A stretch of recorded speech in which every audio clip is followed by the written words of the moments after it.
When I had been at my darkest moment, I happened to read The Power of Now. What Eckhart Tolle had to say about happiness had been the impetus to go on this journey. I was in Vancouver to meet him. You were there on a park bench for 2 years, and you slept on the park bench? Rarely, but I did spend most of the days on park benches in parks, different parks in London. Did you eat 3 meals a day? No. 1 meal a day if I was lucky. Oh. As you sit here, is it possible for you to simply watch what's happening around you without adding any interpretation to it? To just be present with what is.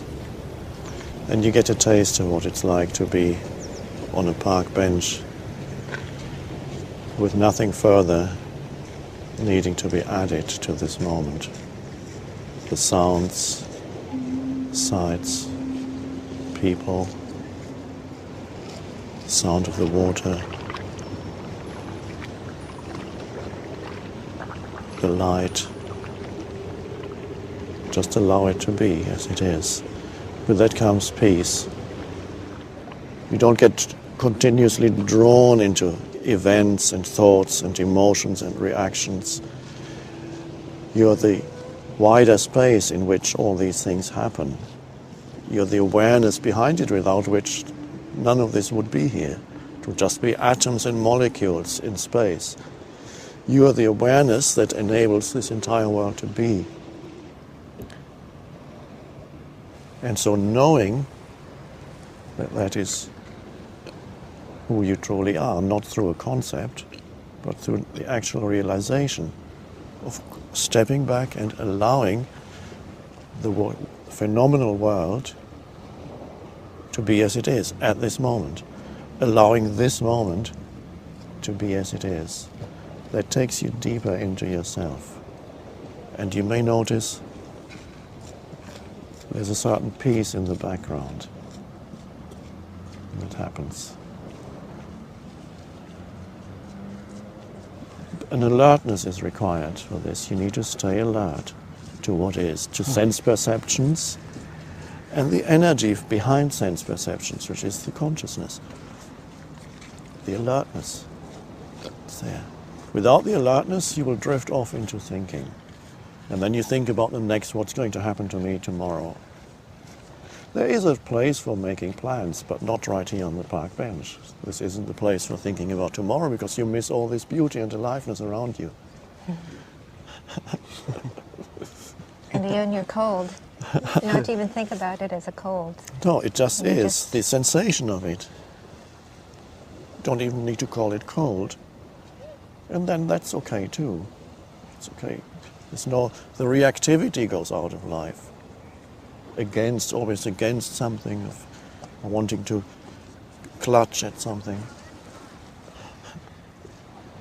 What about the search for meaning? Now, you notice that just a moment ago you were in that state of alert presence, and it never takes long for another thought to come in and ask a question, because thought cannot tolerate the state of presence. So it will always come in and say, yeah, but what about, I don't quite understand yet. Can you tell me, what does it all mean? So it wants to add something. It wants to control in some way by understanding what this all means. No. If you can let go, just for a moment, not for the rest of your life, just for this moment, let go of the need to understand anything, so that you're truly present in this moment. So you don't need to do it for the next hour or the next 10 minutes, just right now. Just what is. But don't forget yourself, because you are the consciousness behind it. You are the space, the presence.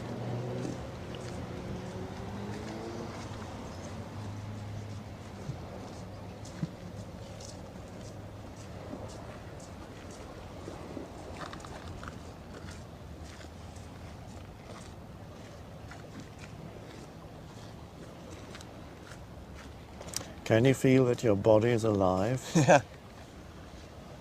So stay with that feeling and then perceive. It's easier to perceive without interpretation when you can feel that your body is alive. You feel the inner aliveness throughout your body. So some of your attention is there. The rest is on the outside world. That roots you in the present moment. It anchors you in the present moment.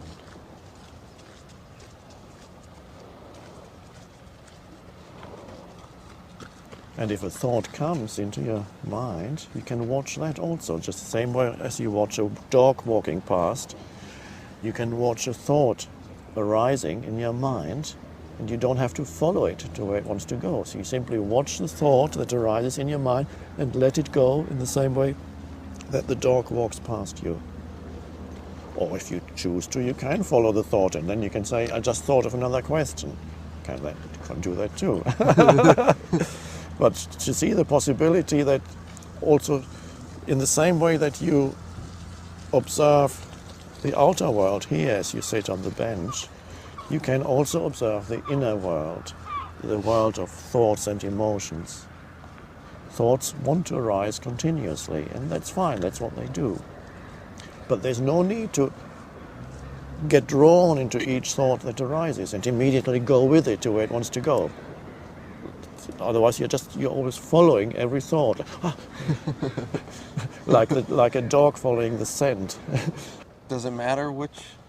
No, it doesn't matter. You can experiment. You can experiment with thought. You can follow some thoughts, and you can watch other thoughts. You find out for yourself. You can play. You can see that you are bigger than your thoughts. You don't have to be dominated by your thoughts, because thoughts create lots of problems too, unnecessary problems, and they can obscure the aliveness of life at this moment. There are many people walking around here who are thinking about other things. So they're thinking about the next one, they're thinking about tomorrow. But this is not the place for that. There is a place for planning and thinking about tomorrow, but why spoil the beauty of this and the aliveness of this with thinking about the next moment? Is that going to be better than this one? This is it. It's not going to get that much better. This is what could be more beautiful than this.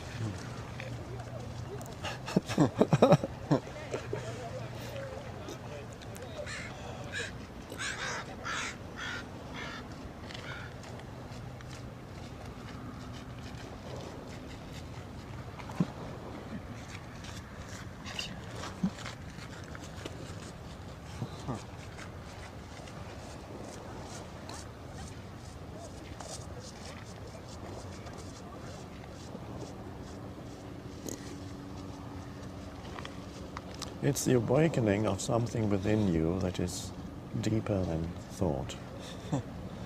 That's really the main thing. And that's already there, you just didn't know it. Why didn't I know this? It's a deep-seated habit of being totally identified with thinking. It's the human condition, which could be described as lost in thought. Because up to now, evolution has been unconscious. It was automatic.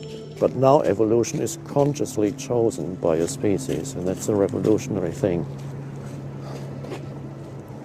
And you are part of that.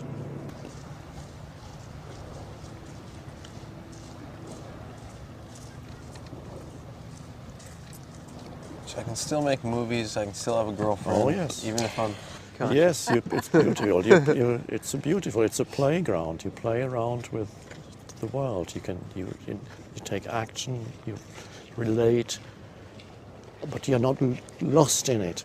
Most humans are lost in it. What about pain? I mean, physical pain or emotional pain of losing someone? Most of the human pain is psychologically created. There's an enormous amount of psychological pain, suffering, I call that. When suffering goes, and there's a possibility for humans now to live without suffering, that is a possibility. There may still be some physical pain. It may be that you get toothaches or bodily pains from time to time. Suffering is another level that lies on top of the pain. Suffering implies a story, a little me that is unhappy, a mentally constructed entity, a little me that has an unhappy story that is its identity. And that creates an enormous amount of suffering. Not only do you make yourself suffer, you make people around you suffer. To be at one with life is to be at one with the present moment, because that's the only place where life can be found. You cannot leave the space of now. That stays with you, whatever you're doing, wherever you go. Your life has never been not now and will never be not now. Are you making the present moment into an enemy in some way, internally, through thinking about something that's nothing to do with now? I need to figure something out. Well, first of all, be here fully, and then whatever is needed in your life comes. It comes out of the power that dwells in the present moment, that most people overlook. There's an enormous power here, which is the power of life itself. And most people look for something and ignore this. And the power of life itself is inseparable from who you are in the depth of your being. Many times you will forget. But the moment you realize that you forgot, there's the possibility of saying, yes, I lost the present moment. And there's the possibility of choosing to re-enter the present moment. The first thing that happens when you re-enter the present moment, you become more aware of sense perceptions. You suddenly, there's a greater alertness. And then you become more aware of the aliveness in your body. You feel the life within. It's like the entire vibrational frequency of your body shifts when you become present. It's a different state of consciousness. More alert, more alive. And many times you will lose it. And then you'll remember, that's good enough. Now then, don't believe the mind when it tells you, you can't do it now, you've got too much on your mind, you can't be bothered with the present moment. Those are just thoughts. There's no need for you to follow those thoughts. Just watch them. They are thoughts that the mind throws up. You don't need to believe in them because they're not true. When the mind tells you, you can't be present now because you've got too much on your mind, then you can say, let's see if that's true. And then you feel there's an aliveness in my hand, there's an aliveness in my body. There's beauty all around. And you become present again. The alertness returns.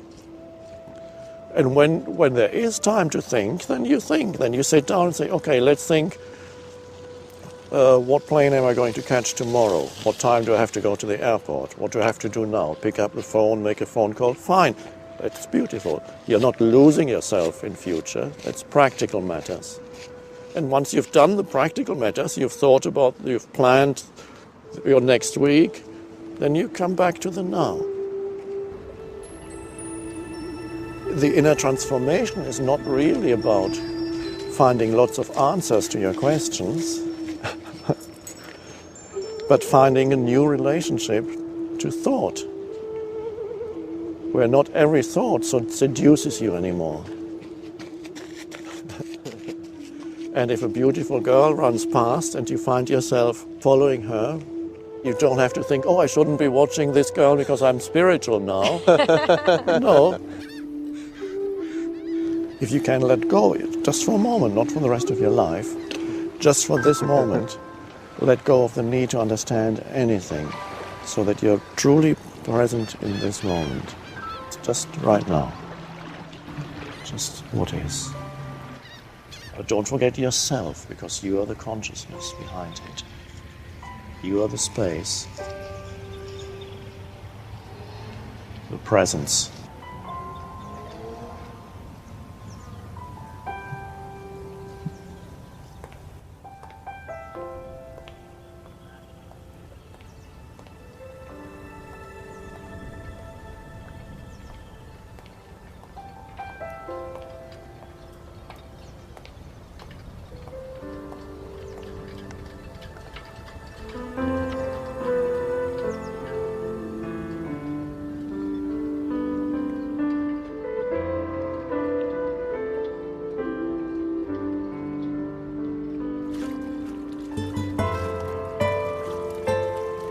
life wants to support you.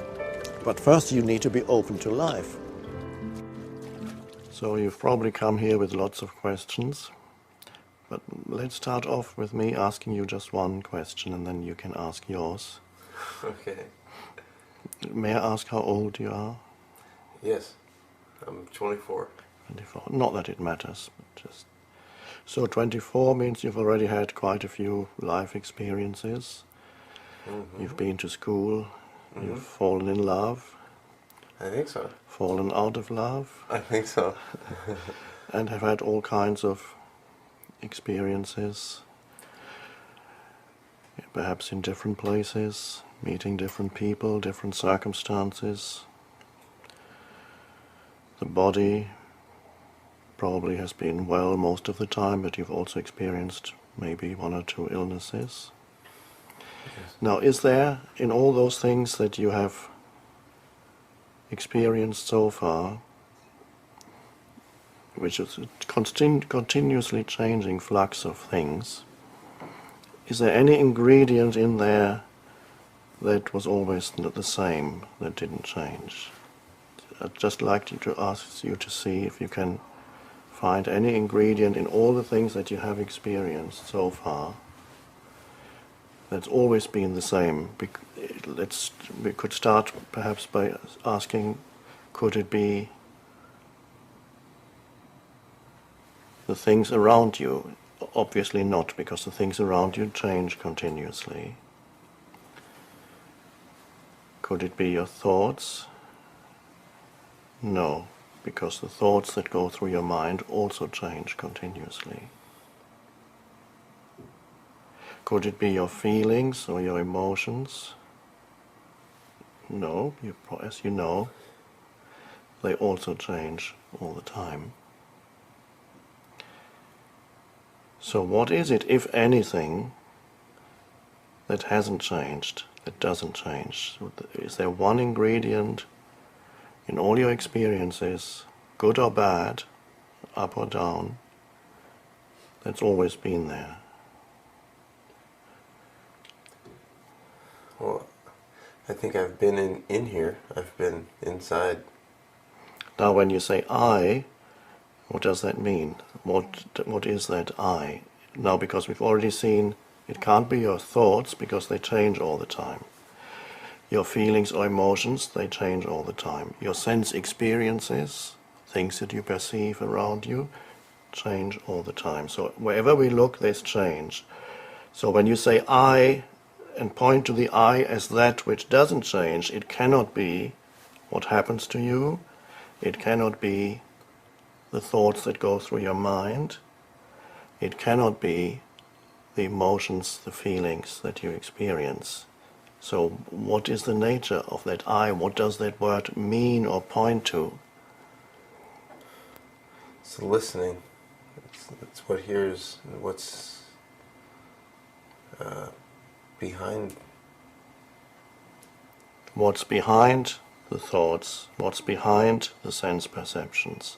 What's behind all the experiences and the feelings and so on. So the question that I'm asking does not really require an abstract answer, but I want you to actually feel or sense inside yourself that which doesn't change. No matter where you go, no matter what you do, or who you're with, or whether the body is well or unwell.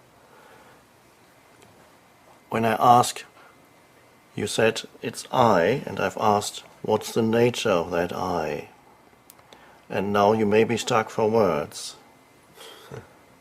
But you said one word, and that was listening. Now, when you're truly listening, there is a certain alert spaciousness, because otherwise you're not truly listening.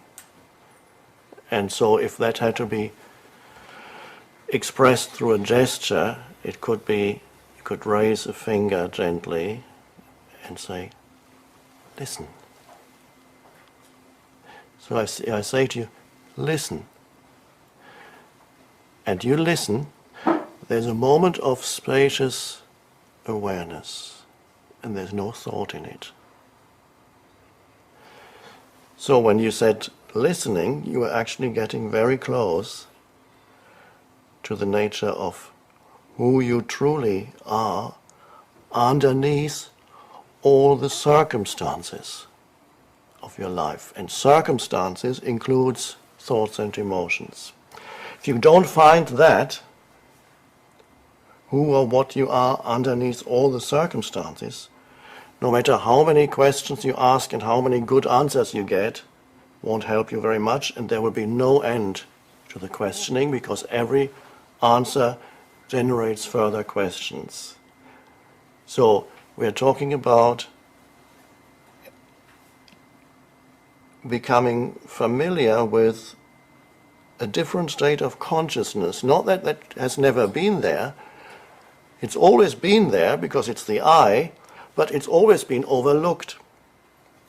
Because the circumstances, things that happen to you and your thinking and your emotions have such overwhelming pulling force that they always pull your attention in completely. And so attention is that which is there when you're truly listening. And in the moment of attention, there's no thinking, but there is an aware presence.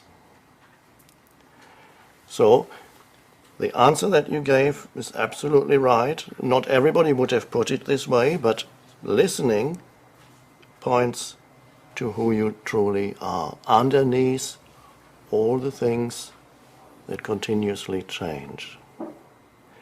Now, I'd like you to, as we speak, this is not an intellectual discussion, because if this were intellectual, you should have gone to a professor of philosophy or some intellectual at a university. I've been over there. And ultimately, you get many answers, but all those answers will always make you end up with more questions. Yeah. Because they don't get you to the core of who you are. So let's start off with that. And what we are pointing to is a sense of I, of beingness, that is deeper than anything that happens in your life. It's always there, has always been there, right now. And that is closely related to the state of attentive listening, to get in touch with that, to sense it. Underneath it all, there is a timeless presence. Even in 50 years' time, in 60 years' time, when this body is getting old, and this body, the cells, it won't be the same body. The cells of the body will have been renewed many times. There won't be a single cell. Materially, there won't be a single thing that's left in 50 years, even though you may still be alive. There won't be a single thing that's left materially that's here now. Every cell will have been renewed. And so the body will have grown older, and yet something timeless deep within will still be exactly the same as it is now, untouched by time. I, before it becomes this or that, because the moment you say, I am American, I am this or that, I am a professional, or I am a jobless person, or I am a millionaire, or I'm a homeless person, that's all form, identifications with changing circumstances. And so people look for something there to provide permanency in their lives. They want to identify with something that they finally can say, there, that's it. I found it. What they really want to say is, I found myself finally. So they look for themselves through external possessions, through acquired knowledge, through an accumulation of experiences, Or sexual encounters, some people derive their sense of self from that. The more women you can conquer or seduce or have sex with, the more you feel, oh, I'm getting somewhere. Of course, after a few years, you realize it's not getting you anywhere. Not if you are, nothing will get you anywhere, which means to yourself, if you're looking for yourself in any experience. And that's the fallacy of most people. They look for themselves in changing circumstances. They look for themselves in their thought processes. They identify with their thoughts and opinions and their judgments and this and that. And it changes. Your opinions may change. You may be a Democrat now, and in 50 years' time, when you become a solid citizen, you may become a Republican. You have a completely different set of opinions. It's just different set of opinions, and then you feel like the thoughts have changed, but the underlying I hasn't changed. So can you go through life being in touch with that? Being in touch with that in the different situations, different circumstances, different places, so that you're not completely lost in the things. I sometimes call it the thingness of life. One thing after another. There's nothing wrong with that. But if you haven't found yourself yet, if you don't know what that I is, then you're looking for the I in things. And things include your thinking, because every thought is also a formation. It has a certain form, a thought form. It comes and then it goes. Every emotion, it comes, it's an energy field inside you, it comes, has a certain lifespan, and then it subsides, and then another one comes. That's all the thingness of life. It's forms that come and go all the time. The only thing that doesn't come and go is I. That which underlies all that. And that's not an intellectual thing that I'm trying to convince you of, because that would not be helpful. The question is, at this moment, can I sense the presence that I am, that is prior to anything that happens to me or has ever happened or can ever happen? Can I sense that right now? Yes, you can, because if you couldn't, you wouldn't have said listening. Because listening, you already knew. It came from that deeper place of alert attention that in itself has no content. The content comes when things happen. But in itself, the I that you are, one could describe it as space. It's not lifeless, it's full of life. All of life comes out of that. But in itself, it is spacious. Buddha called it emptiness. And it's completely misunderstood by people, because the university professors look at the word emptiness and then say the Buddhist teachings are life-denying. The total opposite is true, because Jesus called the same space the fullness of life. Because at the same time it is life in its fullness. To be able to sense that, at first it's very subtle in the background, but as you become familiar with that dimension, it's always there somewhere, no matter what you do. Even when you meet a beautiful girl and you're talking to her, and you can, from there you can listen to yourself talking, and it's fine. You're not totally lost in your experiences. There's always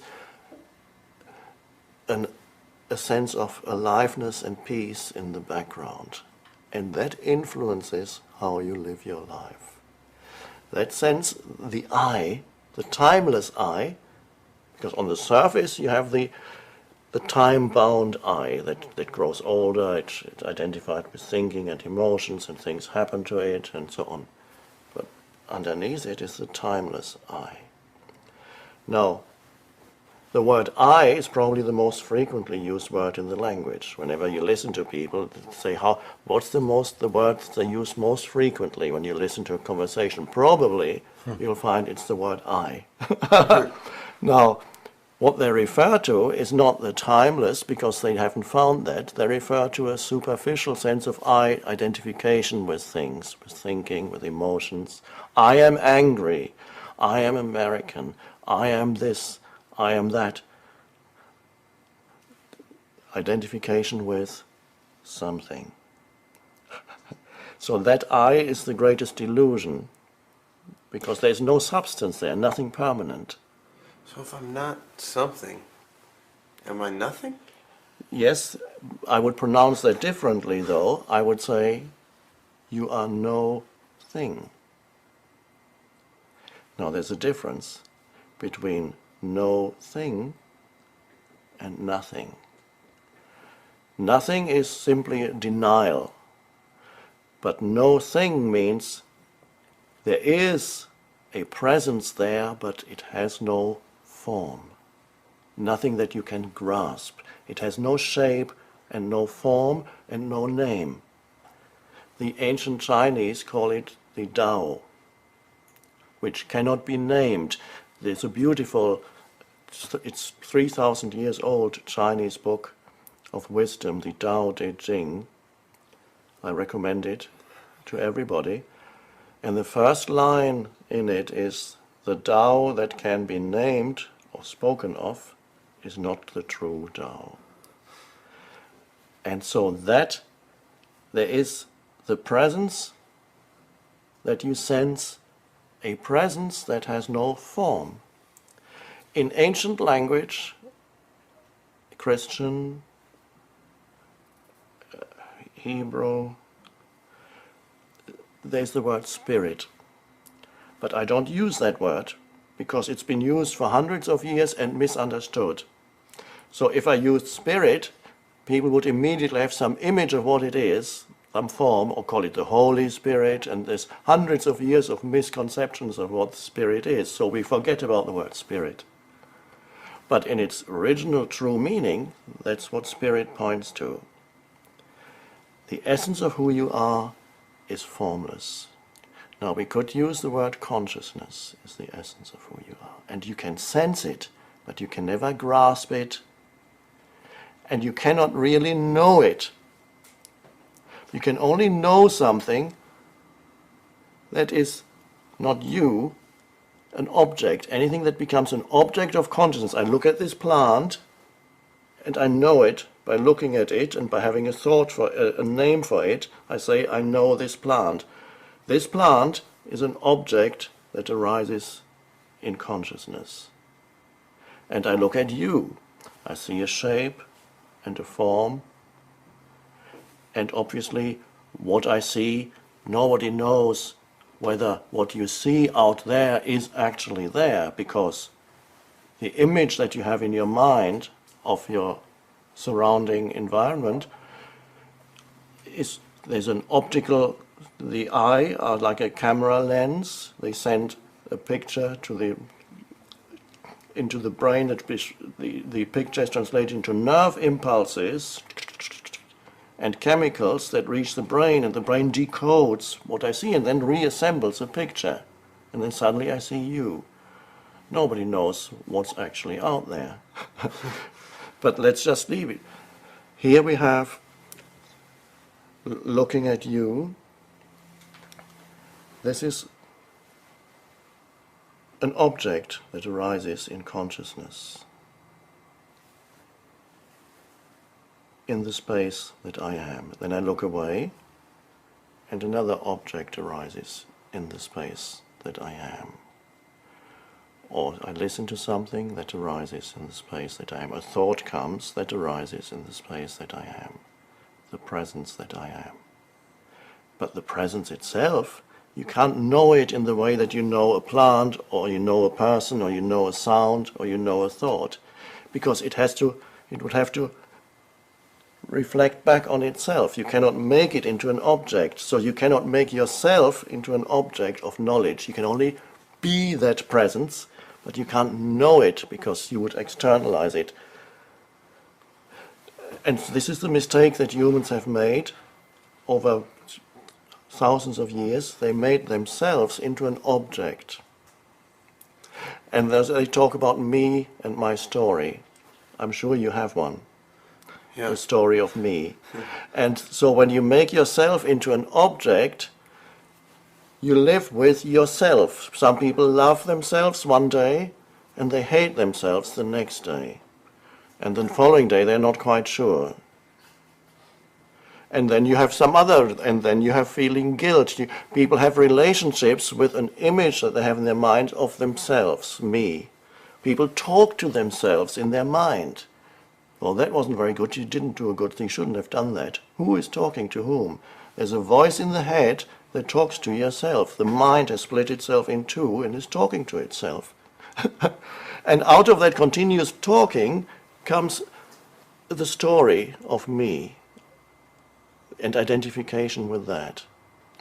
And the questions that you are going to ask probably have a lot to do with the story of me, to find out more about it, about my life.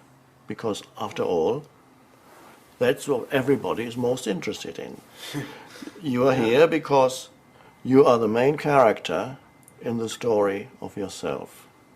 And the main character in that story has quite a few things that he feels puzzled about and doesn't understand and wants questions. And the story, in some ways it's worked and in other ways it hasn't worked. And so the character in the story has come here and wants to know how to make the story work better. Isn't that so? Yes. Now, whatever answers anybody can give you of how to make the story work better, there are things you can make the story work better, but all that doesn't really help unless you get to the bottom behind the story, the I behind the story. Then, if you are in touch with that throughout your life, the story will unfold with much greater ease because there is a deeper dimension that is there. But if there's only the story, nothing will ever satisfy the main character in that story, you. If the main character in that story, you, has never known the deeper I, the timeless presence that is the consciousness that you are, the attentive, spacious I.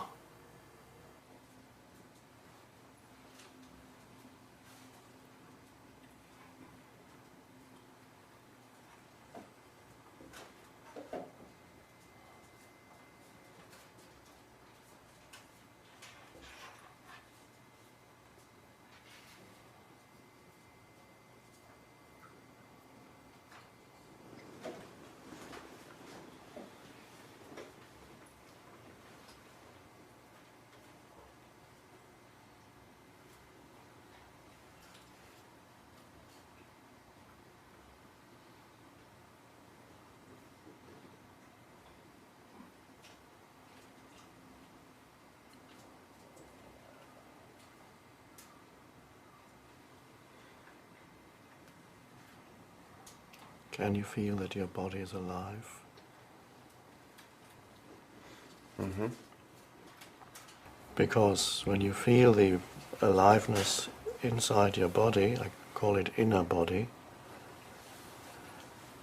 the usually hyperactive mind slows down. Now the hyperactive mind is extremely repetitive. You might have noticed that probably 99% of your thoughts, you've had them before, they are repetitive. So new thoughts are relatively rare when there's only the hyperactive mind. It's just the same old things going through your mind again and again. The moment you feel the inner body, in order to be able to feel the aliveness here, some of your attention has to go from the head within into the body. So you're removing some attention away from thinking. It doesn't necessarily mean that thinking stops totally, but it subsides, slows down. There may even be little spaces in between one thought and the next thought. So thinking slows down because part of your attention is in the inner energy field, the aliveness that most people never feel because they're so absorbed in their thoughts they don't even feel that they are alive anymore. So thinking subsides, and there are even little spaces in between thoughts, and then it's much more likely that thoughts that come then are new thoughts. Sometimes they are insights, they are new ways of looking at things, sudden realizations. They can only come if you are able to calm the mind, but not as something that you feel, I need to calm my mind, but simply by diverting attention away from it, not by making some effort to calm your mind. All you do is you take attention away from it, and so then there is more spaciousness, not just one thought after another, and then your thinking actually improves, which means it's more alive, more original, it's more powerful, you have better ideas, and the way in which you interact with people is more real, because the real comes not from the accumulated stuff in your mind. That's all the roles that you play, not just you, everybody. Everybody plays their roles. They've been conditioned to play certain roles. You have an image of who you are. When you meet a beautiful woman, you play a certain role. You want to have the best possible image. You present the best possible image, and she does the same. You can observe it when two young people are attracted to each other. They meet the first few days and weeks. They look different from the way they usually look because they present an image that wants to attract the other, and it's unconscious. It's a role that they play. It's only after the honeymoon, when everyday life begins, that gradually the image, and you believe that image that you see in her is who she is, and she believes that you don't know that you're both playing roles, but you cannot keep up the roles indefinitely. So after the honeymoon, gradually they wear down the roles, and then there becomes some discontent arises, and suddenly the mask slips. The role is, you can't play a role continuously. The role of me, the attractive one. So that's to get out of the role playing that otherwise you're stuck with for the rest of your life. You have a certain role for your partner for a while. You have another role for your work situation. You have another role for wherever you go. You slip into subtle differences in the way in which you behave. When you talk to the chairman of the board or the Dalai Lama, you will behave in a certain way, and then you might notice when you talk to the plumber, there will be subtle differences in the way in which you talk. You play a different role. You think, oh, this is not appropriate here. Right. It's only when you stop playing roles, when you observe the Dalai Lama, how he behaves. Now, you might have thought, well, the Dalai Lama probably plays the role of the Dalai Lama, but he doesn't. There's such simplicity, openness, and genuineness in him. He talks the same way to everybody. Whether he meets the plumber or the Pope makes no difference, because he doesn't play conditioned roles anymore. And that is only possible when you access a dimension within yourself that is deeper than the mind. And we just did it, or we are still doing it, simply by taking attention away from thought and direct it into the aliveness of the body. That means suddenly there's some space between thoughts. And then you can relate to other human beings more genuinely. And you don't need to prepare things that you're going to say next. You don't say things in order to manipulate that person. You don't say things in order to create an effect. They simply, spontaneity comes out of that place. The spontaneity doesn't come out of the accumulated stuff in your mind. The spontaneity comes only to the extent that you can access the dimension that is deeper than mind, which we may call the deeper I, which we may call alert stillness, that is always there. Alert spaciousness. Access that, so mind subsides, then you live differently. The more you access, now at the moment, these are only glimpses for you, but that's good enough. A glimpse later becomes a wider space of that. So that is something to remember, not as a memory, but to remember to do in your daily life as much as possible. Wherever you are, whatever you're doing, whoever you are talking to, or even when you're alone, go within sometimes and feel that the body is alive. There's life in my hands. You're not imagining anything, you actually feel that there is an aliveness here. And then once you can feel the hands, you can feel the arms, the feet, the legs. You are inhabiting the body. And the body loves that. It loves your attention. Most people don't give their body attention, even if they look after the body extremely, like you go to a gym every day, or you use all kinds of stuff to put on your body. You might think that these people are looking after their body, but all they're looking after is the external of the body. They are not necessarily present within. They cannot feel the aliveness. Some maybe they can, but most not. They're only concerned with the external body. Here we are concerned with the inner. And it doesn't matter. The inner body has nothing to do with what the external body looks like. Whether you're 80 years old or 20 years old, whether you have a young body or an old body, the sensation of the inner body is always the same. It's alive. And the body loves your attention. It's a bit like when you don't give enough attention to a child, after a while the child cries because it wants to attract your attention. The baby does it, and then finally you give, because attention is energy, it's enormous energy. Now most attention is consciousness.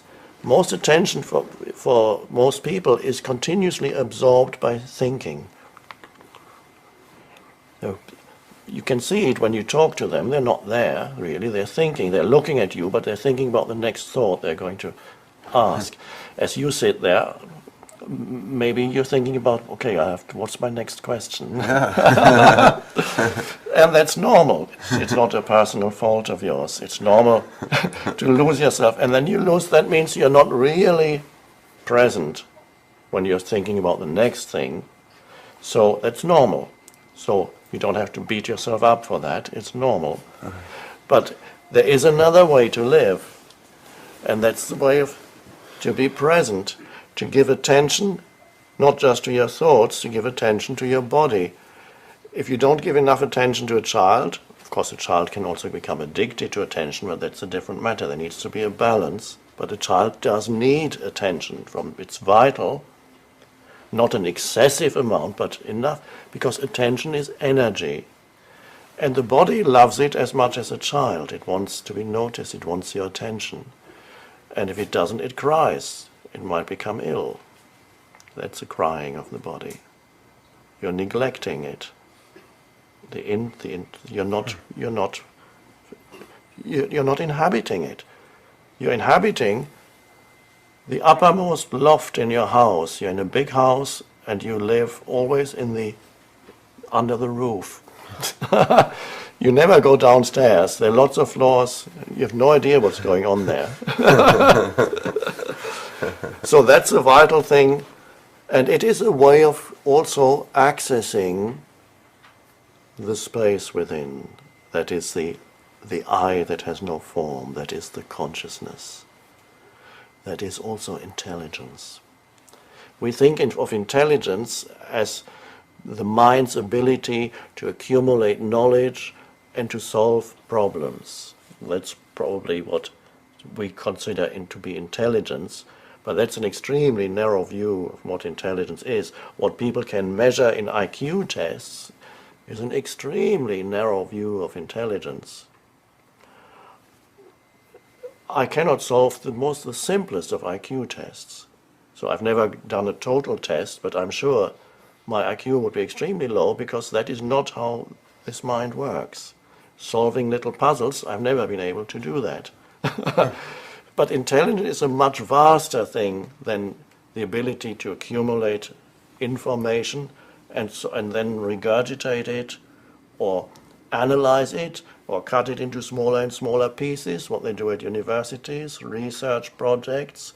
The pieces are getting smaller and smaller and smaller. The PhD subjects are getting more and more and more specialized because so many people are working on things, and then you have to watch your tiny piece. Like, okay, I take this piece and write my PhD about that. You can cut that up 100 times. And then once you've written your PhD, somebody else comes and takes a tiny piece out of that and says, oh, I can cut this up even further. And that's considered intelligence. But true intelligence, the true intelligence resides in that dimension of alert stillness. If you have access to that, that's where the original intelligence resides. So anybody who is creative, and there are not that many human beings in this world who are truly creative, anybody who's creative has some access, perhaps only in the little area of their field of expertise, where they have some access to that dimension, the stillness. Einstein had it. He was very slow. He was not considered intelligent at school because he was too slow. They said not suitable for mathematics, they said, and physics, because his thinking was very slow. Now, what does it mean? It means there were lots of spaces in between the thoughts. He wasn't at school like one of the so-called intelligent children who always, when the teacher asks a question, the hand goes up immediately. I know. That's very superficial. Occasionally, that may be okay, but there are some children, and that is not recognized by our society, who are very deeply intelligent, but not in the way that we consider intelligence, and they tend to be slower. They don't immediately have an answer because they know it's superficial. To have a true answer, you have to go deeper within. But if you allowed those children to go deeper, then you would see how original their thinking actually is. So when we just you went into the body, already you noticed some new thoughts came, not the old thoughts. It only requires a tiny space for something new to arise. Not that you're doing it in order to have new thoughts, you're doing it because it feels good to feel the aliveness within you. And the more familiar you become with that, with inhabiting your body, the more strongly you can feel that aliveness. It's almost as if you could feel every cell of the body vibrating slightly. And it's a beautiful feeling, just an aliveness there. And that is an enormously healing thing to do for the body. I really want to know about guilt. I feel guilty all the time for little things I'm doing or that I'm not doing. And there are things that I know I did that were mistakes to other people. So I know that you're supposed to be free and liberated in the now, but shouldn't I feel bad about this stuff? I mean, and what's going to keep me, if I'm free and liberated in the now, from doing bad things to people? Human beings act out of their conditioning. So every human being is conditioned by their upbringing, by the surrounding culture, by many factors, conditioned to think and feel and behave in certain ways. And so people do all kinds of things to other people and even to themselves without knowing what they are doing. They're simply acting out the conditioning of their mind. And Jesus knew that because he said on the cross, "Forgive them, for they know not what they do." So humans create an enormous amount of suffering for themselves and others, but they don't know that this is what they are doing. People act out of conditioning.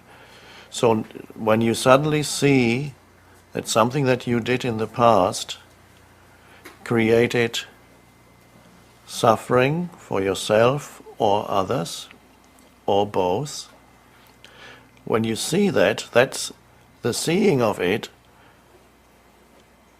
does not come out of the conditioning of your mind. When you become aware of certain behavior or thought patterns in you, the awareness, the presence, the deeper presence that you are has come in. And from there you can see what you did was very limited. It created suffering for yourself or somebody else or other people, and you didn't even know it.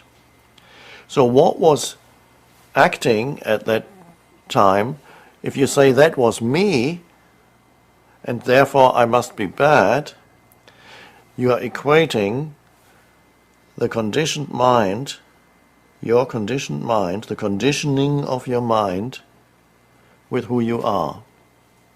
If you say, I did that, therefore I'm bad, and continuously think about it, you're equating who you are with what we could call unconsciousness. Unconsciousness means to be totally identified with the conditioning of the mind, so you just have to act it out. Now there's still millions of humans on the planet who live in that way because the dimension of awareness hasn't arisen yet, so they never know what they are doing. They continue to inflict suffering on themselves and others, to act unconsciously, but they don't know that this is what they're doing. They cannot do otherwise. So the moment you realize, this is what I did, who you are is the awareness that sees that. Who you are is not what you did. What you did was the conditioning of your mind playing itself out. So you trap yourself in an illusory identity if you feel that I did that. No. Who is speaking? Who is I? Are you the conditioned patterns of your mind, or are you the awareness that sees? That's the spaciousness within the deeper I that sees what the mind is doing. It sees what the mind created in the past. It even sees what the mind is creating at this very moment. If you are aware of the things, the thoughts that go through your head, how you speak to another human being, you may be acting out a role, and suddenly there's an awareness that you know that you are acting out a role. And then comes the possibility of, instead of being the role, being the awareness, and then act in a truly genuine way with enhanced intelligence. So the unconscious action was unintelligent action because it was action created by the conditioning of your mind, which has nothing to do with who you are. So there's a tendency for the mind to personalize the conditioning and say, I did that. And that creates guilt. And that keeps you trapped in a very narrow sense of self, because you have equated who you consider to be yourself with conditioned patterns that you acted out at the time. It wasn't you, it was unconscious, human unconsciousness. No more. And now you see it. So you see it, and at this moment you would not act in this way because the awareness is there. Maybe the awareness will stay and this will never happen again. It is also possible that the awareness becomes obscured again and the same behavior pattern happens again, and you don't know it except afterwards when the awareness comes again. Oh, I did it again. And this can happen quite frequently. So it's important, It's good to be aware afterwards. If you do not misuse the mind, don't allow the mind to misuse the awareness and make some identity, manufacture some identity out of that for yourself and say, that was me. It wasn't me. That's the main thing. Who are you? You are the awareness. Anything else is forms that arise, thought forms, emotional forms, behavior patterns. So your destiny and your purpose in life is to increasingly be the awareness rather than the conditioned pattern. But as long as the conditioned pattern is there, it's there. It's good if the moment of transformation comes, if the awareness is there while the pattern plays itself out. That's the beginning of the end of the conditioned pattern. So if it's a certain kind of behavior, perhaps with women, you do essentially the same kind of thing, and it happens again and again, and the awareness comes afterwards, and one day the awareness comes in the middle of doing it. In the middle of it, you see what you're doing. There's a seeing of it. And that's the beginning of the end of the pattern. Then it may just one or two more times, the pattern may come up in a weaker form, and it will then collapse. So in other words, you are making what was unconscious conscious, and that changes it. So you do not have to manipulate yourself and try to engineer inner change. I have to make myself into a better person. That doesn't usually work.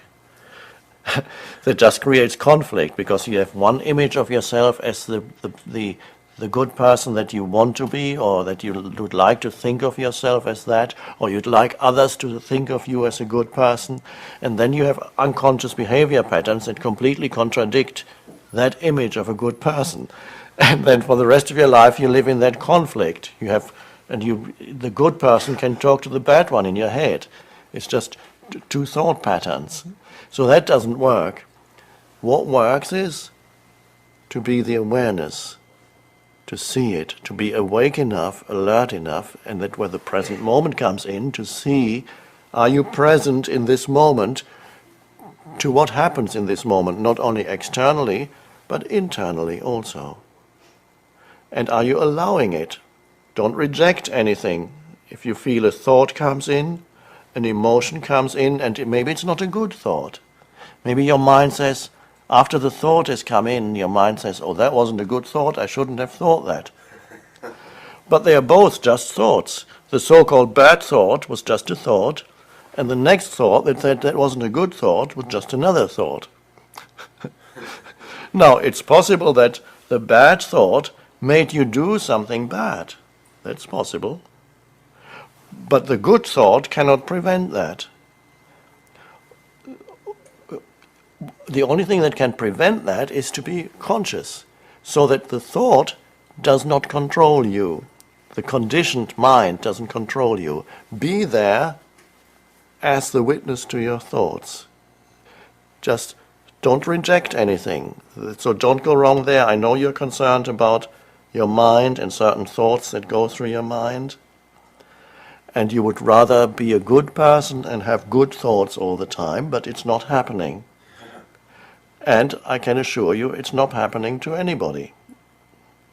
Somebody who's just having good thoughts, because the human mind is the human mind. It has polarities of good and bad and high and low. So don't try to bring about on that level the perfect me. It doesn't exist. Allow yourself the imperfections. Allow the thoughts to be there. They come. If you fight them, you make them stronger.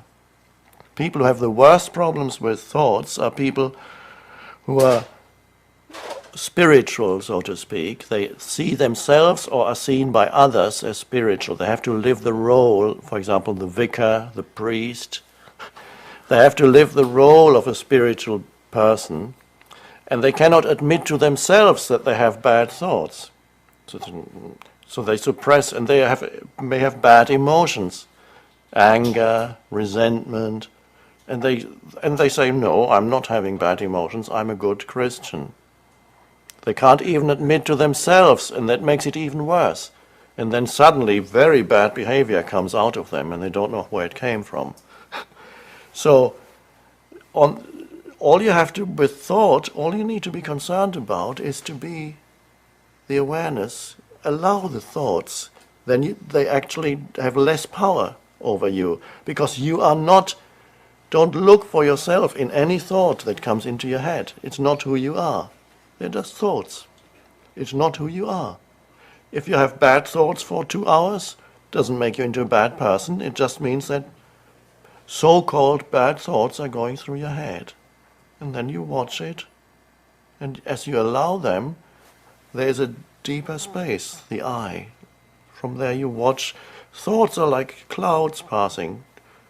You don't have to follow every thought, and then thoughts can become very tedious. You can have one repetitive thought pattern going on in your mind for hours or even days. You don't have to follow every thought when you're aware. You watch the thought. There it comes. What you're going to do to this obnoxious person. I'm going to kill this obnoxious person. Comes the thought, and then the thought drifts out of, and the awareness remains. And then it's lost power already. It's nothing. So you find a spacious relationship with your thoughts. You are nothing that arises in that beautiful space of who you are, the consciousness that you are, which is spacious intelligence. None of that is who you, they are forms, they come and go. So thought is not a problem. Be there as the witness to what goes on inside you. Then change happens by itself. The mind will always have good and bad, up and down. It has polarities. But that's not who you are, and you don't have to act on it. Increasingly, you act from the state of aware presence. Action can come from the limited mind, and it's not usually skillful action, or action can arise out of the state of aware presence. So that's the end of guilt. What's the test? I mean, how do you know? How do you know that this is out of the awareness after the fact? If you could go back and look at your actions, go, yeah, that was out of awareness. No, but that wasn't. How would you know? Well, awareness doesn't create suffering for yourself or others when it comes out of awareness. So when you look at action, it has a totally different quality to it. It's not self-serving. The action did not happen because you needed something from that person. Awareness is not needy. When action arises out of awareness, you do not need to use the other human being for some purpose, ulterior motive. But when you act out of the conditioned mind, the egoic mind, you're always you're not only trying to use the present moment because you're hoping to get to some better moment. You make the present moment into a means to an end. You also make other human beings into a means to an end because you want something through them. So that's where you want to be with this beautiful woman because you want to be seen with her, or you want to conquer her and so enhance your self-image, or you want sexual pleasure from her, but you want something. If you're acting out of awareness, the acting is not under the law of wanting. It's not that you want anything, and that's also where loving action can only arise out of that, because love does not want anything. True love does not want anything. So that's where it's totally selfless action. And when you look back on it, you can see very clearly whether there was self in the action, you wanted something for yourself, to enhance yourself, or whether that was truly action totally free of self. And that's the most effective and the most powerful action, is when the self, the image of me, the thought structure of me, goes out of the action, and action arises that is totally selfless. That action doesn't create problems, such the Buddhist monk said, when he was asked, what's the meaning of Zen Buddhism, what's the meaning of Zen? And the monk said, oh, that's easy. No self, no problem. That's it. So you begin to live and act without a mentally constructed self. You live from the aware presence. But for a while, the two are there. And the awareness often comes in after something has happened that was unconscious. And you see it. Don't beat yourself up. It's only the human condition. But whenever you see unconsciousness has just happened, or happened the other day, and now you see it, or you see it in the middle of it, it's good to see it. The more you see it, the more awake you become. Don't personalize it. It's nothing, it's not who you are. That's the main thing. So, can the now make me rich, powerful, free, happy, smarter, more loving, more loved? Yes, all of those things. Rich? Yes. Let's start with rich, and then we'll look at the next one. Can the now make me rich? Yes. Now what does it mean to be rich? Rich means it's not what people think it is. It's not to have lots of possessions. That may be one aspect of being rich. But rich means to be in touch with the fullness of life. And the only place where you can find the fullness of life, the intense aliveness that you sense when you are present to now, is here. When you are open to the present moment, what comes in is a gratitude for what is. No matter what, it's a little plant, the air you're breathing, the light that's coming through the window, the sound of a bird, whatever is, there is a goodness to it. And even if it looks bad, even if it's a dead animal or a dead human, when you are totally aligned with the present moment, there's a peace that comes into your perceptions. And with that peace comes a gratitude that is very deep. And so you're experiencing really life for the first time when you become present. And so to be in a state of gratitude for what is really what being wealthy means. The present moment is always enough.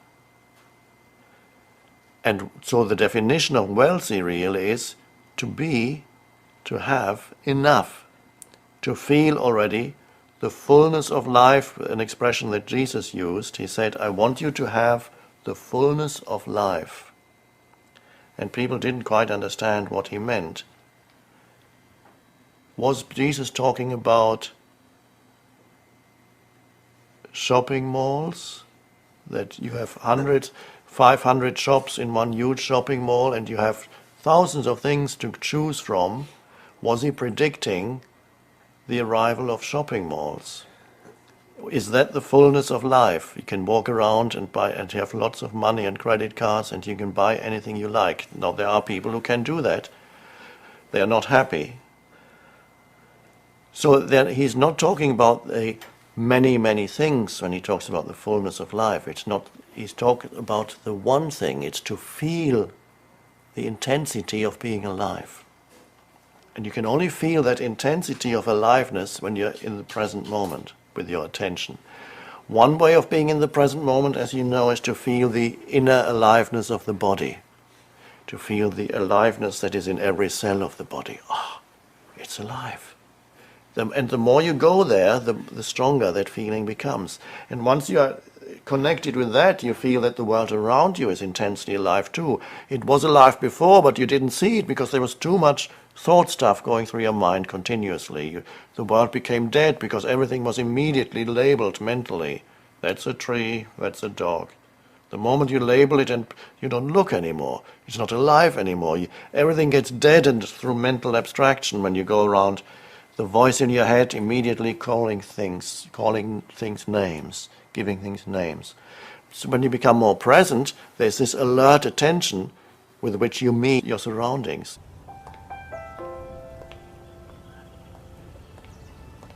Once you know the fullness of life that is already here now, and then gratitude arises for what is, no matter what it is, then living in this way, eventually that fullness that in essence is an inner realization rather than outer, so that's the foundation for wealth, is to feel the fullness of life within. And then if you live in that way, in connectedness with that, eventually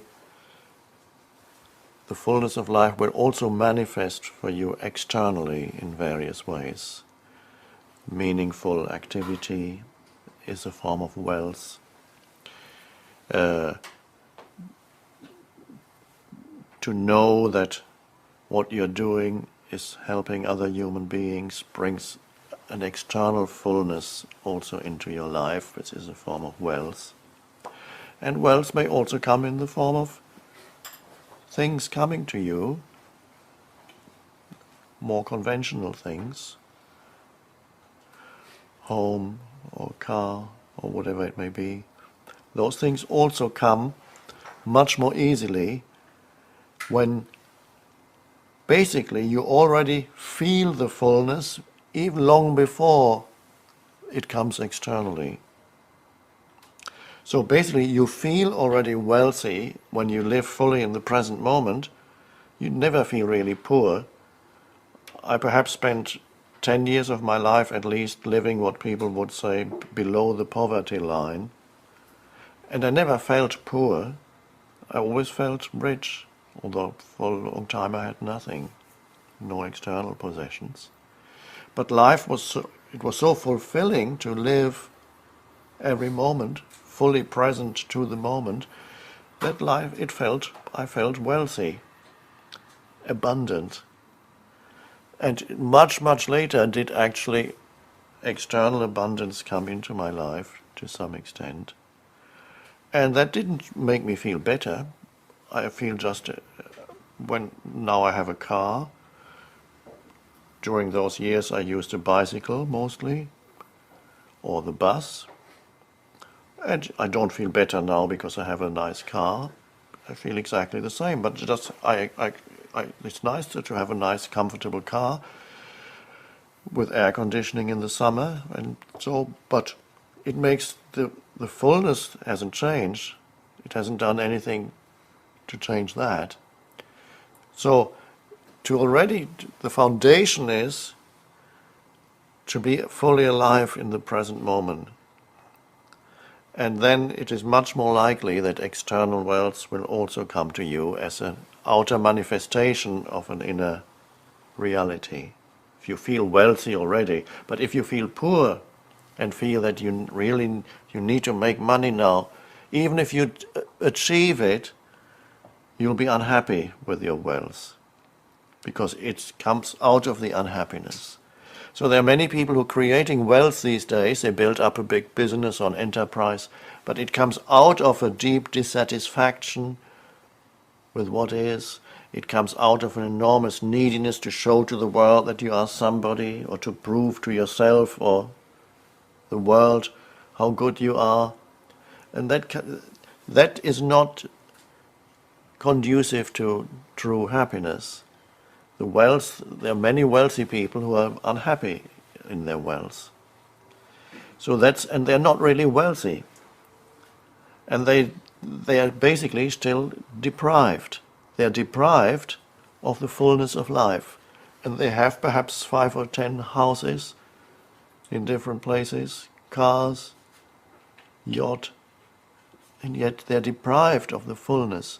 And so they need more and more. And it doesn't help. So here we have living in the present moment, brings you into the fullness of life now, and then eventually it will also manifest in different ways externally for you. Power was the other thing. Will it bring me power? Yes, but not power to the ego. It will make your life more empowered. That what you do, much greater power flows into what you do, because what you are doing, the action that you are performing, whatever it is, in the present moment, the only place where you can do anything, the action that you are performing in the present moment is not a means to an end. For most people, they are active, but they are active because they want to get there, to that point in the future. They want to, the end result. Their eyes are on the end result. So they may be busy building up a business because they want to become wealthy. But they reduce the quality and aliveness of the present moment because they are reducing the present moment to a means to an end. They give it inferior status. In their mind, the future is more important because that's where they're going to be wealthy. But then the pattern remains inside them, and even when they have the money, they still have the same basic psychological pattern, which means they need the next moment. And always they reduce the present moment to a means to an end. So the action is not of high quality. It does not contribute to happiness. They don't make themselves happy, and they don't make others happy with what they do. So that's not truly empowered, and it is low quality action. High quality action comes when you don't reduce the present moment to a means to an end. That's truly empowered action. And only when you no longer reduce this moment to a means to an end can you give your full attention to whatever it is that you are doing now. Some great artists do it, sportsmen do it. When they perform, they are totally present. It's not a means to an end. They're totally in the now. And so high quality action comes out of that, and this is empowered action. So living in the now brings power into your life, true power, not the pseudo power of the ego. And then whatever comes out of it, out of that action, will be good in one way or another. It will not be, one could say, I could call it, it's not karmic action, which means karmic action, it's an Eastern term, karma. Karmic action creates more unhappiness. It comes out of unhappiness and creates more unhappiness for yourself and others. But out of presence, alignment with now, comes non-karmic action. It does not create more suffering on the planet. Because so many people are very, very active, but a lot of that activity ultimately creates more suffering on the planet. So that's the power. What's the next thing that the now will bring you? What was the question? I really want to know about guilt. I feel guilty all the time for little things I'm doing or that I'm not doing. And there are things that I know I did that were mistakes to other people. So I know that you're supposed to be free and liberated in the now, but shouldn't I feel bad about this stuff? I mean, and what's going to keep me, if I'm free and liberated in the now, from like doing bad things to people? Because that's a fear, I think. The only place where you can be free of the conditioning of your mind, because freedom is not an external thing, it's an internal thing. You can be in prison and you can be free. People have written to me from prison and they've read The Power of Now, and they said they now feel free. What does that mean? True freedom is freedom from your mind, from all the conditioned thoughts and emotions that otherwise control you. Freedom is the freedom to step back from the conditioning into the deeper I, the awareness that you are. It's freedom from thought, ultimately. So that not every thought controls you.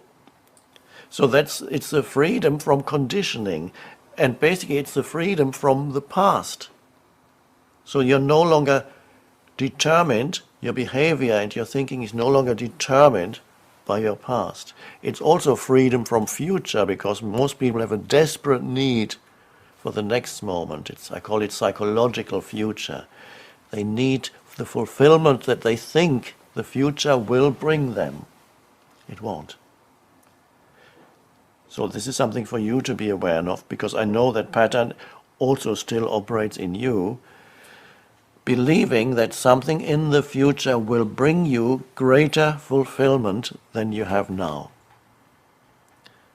But it won't. If you don't have it now, you won't have it then. You have to access the power of now regardless of your external circumstances.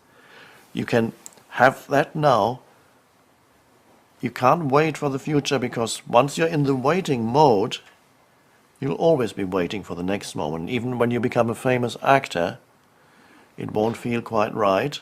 Maybe you're already famous, I don't know. But it won't feel quite right, and there will be many things when you're very famous. I've met one or two famous actors, and they come to this teaching. Why do they come? Don't they have everything? No, they've realized they don't have what really matters, and suddenly they discover the spiritual dimension because they've achieved everything else on the worldly dimension.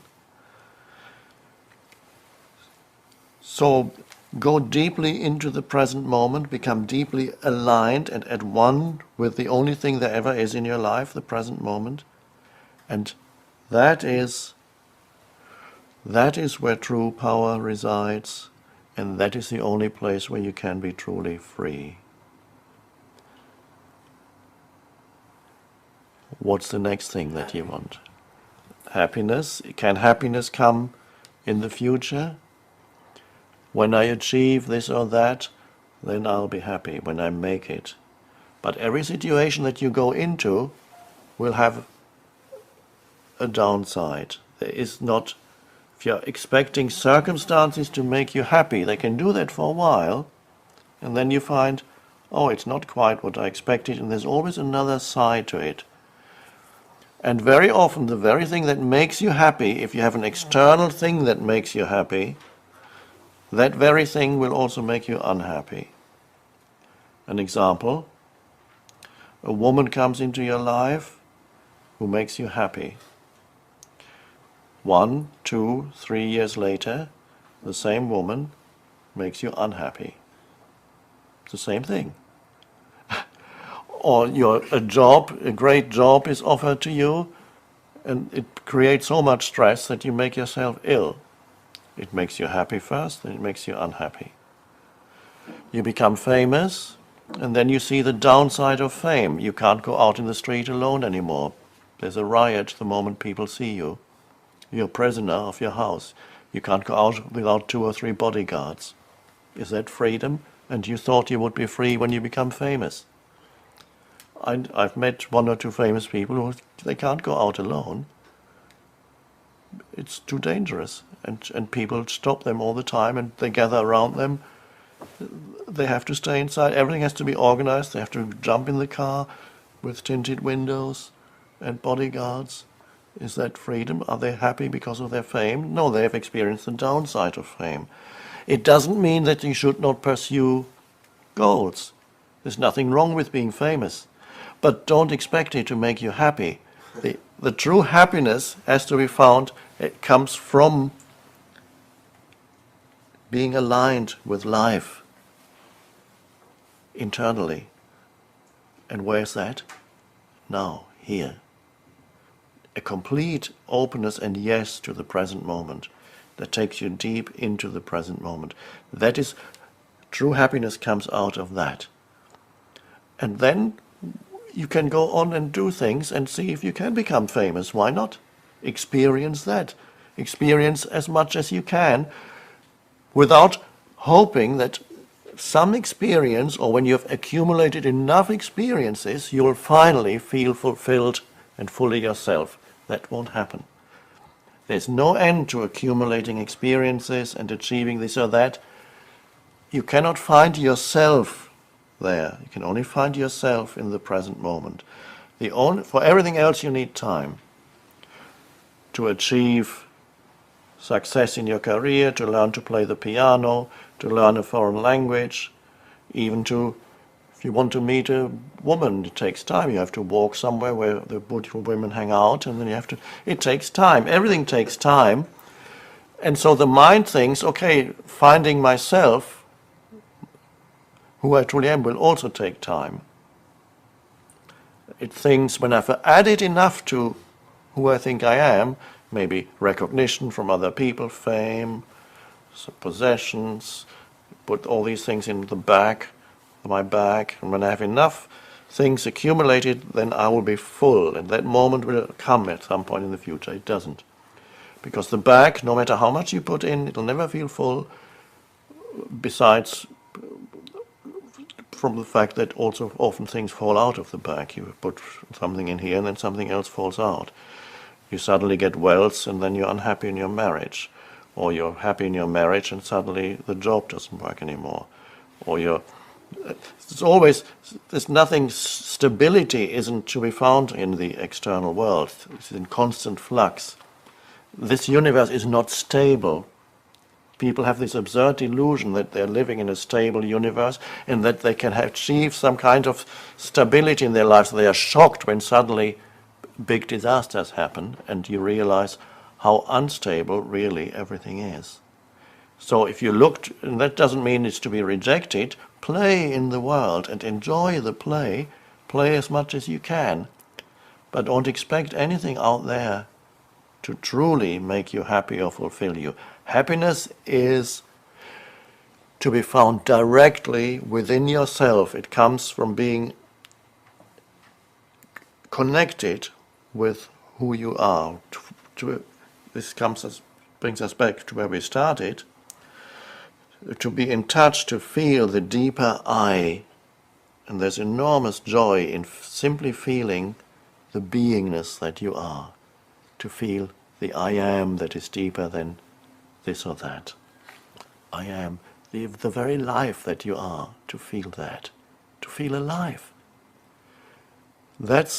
Out of that comes true happiness. And then you can play around in the world and you acquire things and then you lose things and you acquire some more and then you lose some more. And then in the end you lose everything. That's everybody does. You lose the body. In the end form dissolves sooner or later.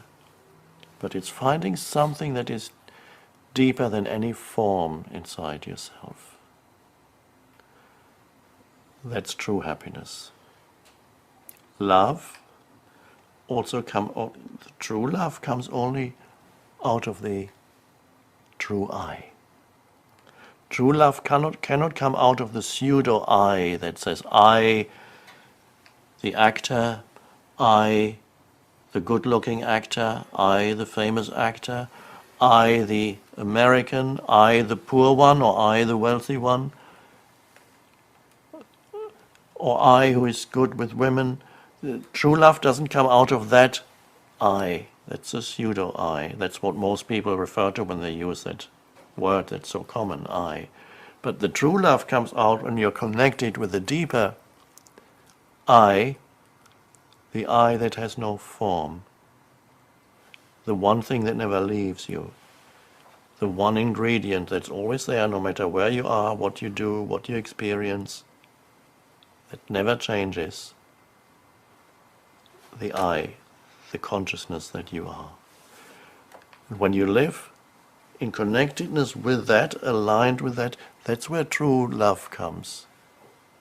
Because when you meet another human being, you can sense in them also there's the depth of the same I that is your identity. You recognize yourself in the other, and the other as yourself. And you feel a deep connectedness, much deeper than anything that you can say or think with the other human being.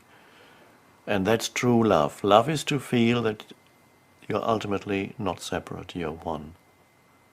That can only come out of the spaciousness that is part of the now. The now is space. What happens in the now is form. Don't confuse the two. The reason why people think there are many, many moments in every day, in your lifetime, in every hour, because what happens changes continuously. The forms around you change continuously. The thoughts that go through your head change. The emotions that you feel change. The people around you change. So people think every time it's a new moment, this moment and another moment and another moment. If you look more deeply, you see it's not another moment, it's always now. But the form that appears in the now changes continuously. But it's always now. And ultimately, now is who you are. The space of now is the space of I. And then things happen in it and they change continuously. So there are two ways of saying, when I ask you, what is it that never changes? What is it that's always there in your life, no matter where you go and what you do? You can say, it's always I. The deepest I, not the superficial I that changes, the thoughts, the emotions, who you are in the world. But the deeper I is that's always the same. And so another way of looking at it is to say, it's always now. The now never changes. And then you find the miraculous thing, they're actually one. The space of now and who you are in the depths of your being is consciousness itself, before it becomes something, the very foundation out of which all life comes. You could say God. God dwells in the depth of your being, not as some entity, but as the formless one life itself. That is the deepest meaning of what now is, and that's why the now can never leave you. So I am the now, in essence. I am not what happens, I am the space in which everything happens. That's your true identity. And when you live one with that, knowing that, your life will be fruitful and a great and wonderful adventure. When you don't know who you are, then no matter what you do, what you achieve, where you go, who you meet, it won't satisfy you. That's how simple it is.